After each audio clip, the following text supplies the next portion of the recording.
Hello YouTube, ZiggyNo back with Sports Cards Daily. Today is March 24th, Wednesday. Hope you're doing well and staying healthy no matter where you are and what you're doing. I got a couple of interesting topics. Going to touch on auction updates and just going to ask a quick question. Do you think there's a relationship between the wild craziness in auctions and fractional ownership?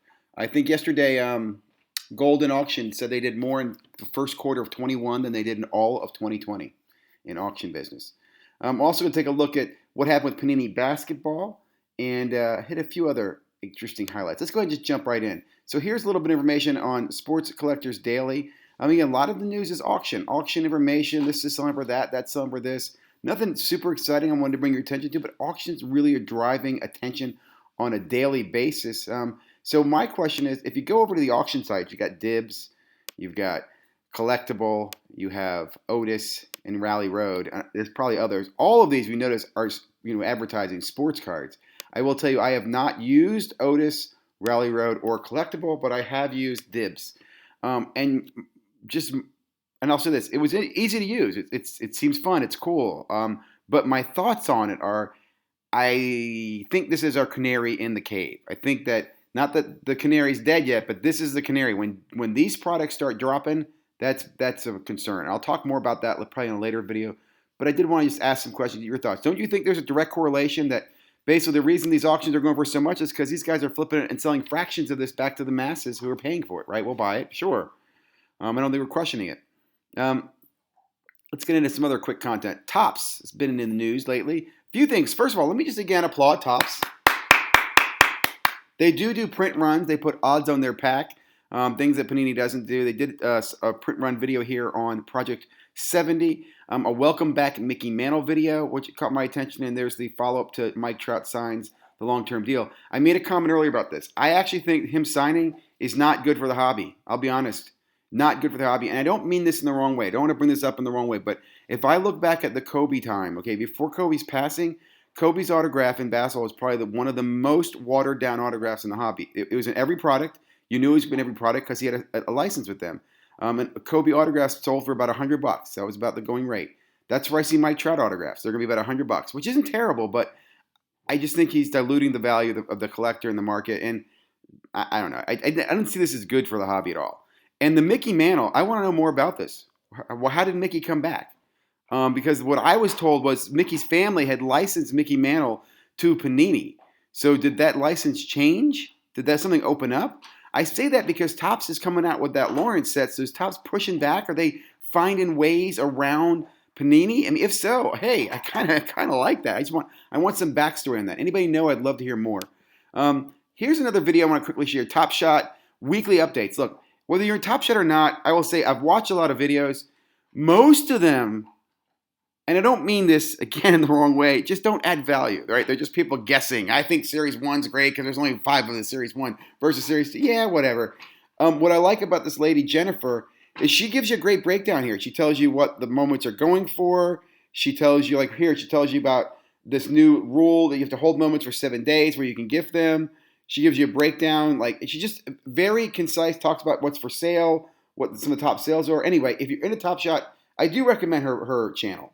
Good channel. Again, she has some parts where she tells you everything's going to be great and it's all about how wonderful the product is. I don't know about that, but I like the information, man. It's key here. Good information. Also today, guys, if you haven't already, just bring your attention. 437 is Card Talk Live. I'm not affiliated with these guys either. I'm just hyping it because I'm excited to see what's going on. Lefko, Wilkins. I'm super excited. It should be interesting. Okay, next up, Panini. If you didn't see this yesterday, first off the line sold for $2,000 a box, which was basically the floor. Now, there's some debate on whether it's sold out at $2,000 or not. I don't really care. And there's going to be people who are going to say, hey, the distributors got some. I know they did. What I will say is, again, this stuff should have no floor. It should have been able to go down to $120 a box, in my opinion. It never would have gotten there. I know that. But it just – here's my question. Now that we know that first of the line sold for about $2,000, $2,200, what will Panini charge for this, for their basic hobby box in a week from today? Will they be, and my guess is $1,750, maybe $1,800, right under $2,000, somewhere in there. $1,750 is where I think maybe they'll Dutch oven it. Wouldn't that be hilarious? I don't know. Anyway, I will show you this.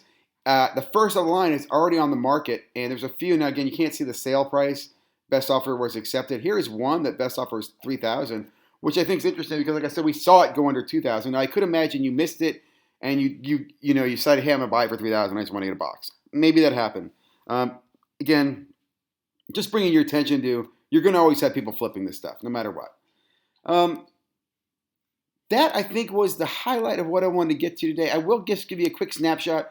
I am doing some research on Prizm basketball because Prizm's coming up a week from now. I'm putting together a video. I got a video coming up on football in a day or two, but I am looking at Prizm basketball, and what I want to show you guys is just some historic values of cards. And again, I'm not going to spend too much time on this right now, but you can see I'm looking at the Prizm 18 set. I'm also going to compare that to the 19 set here. One thing I kind of also looking at here are the difference in color refractors. Right, it took Trae Young and compare his green, his hyper, his pink, his purple. Basically looking at what can I, and I should take the hyper out, because what retail shimmers are out there in the retail world to chase. And then I have this nice little video which basically looks at all 3 years at Tatum, Luka, and Zion. And again, I'll do more research on this for you guys.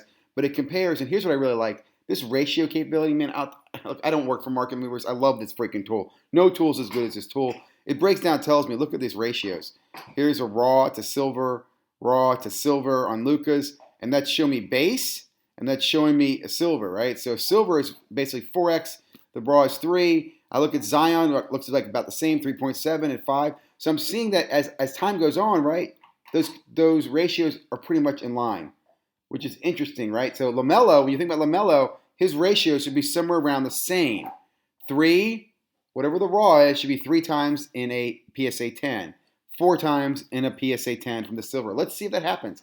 Anyway, more coming out on this. Like I said, I got a detailed video on football coming out. I'm also looking forward to doing a collaboration with Sports Card Analytics with Jordan. So check that out later this week. I'll be on Fantasy Football Quest on Thursday night. Super excited. Well, guys, if you've made it this far, thank you. Please subscribe, leave your comments, and look forward to more content on Sports Cards Daily.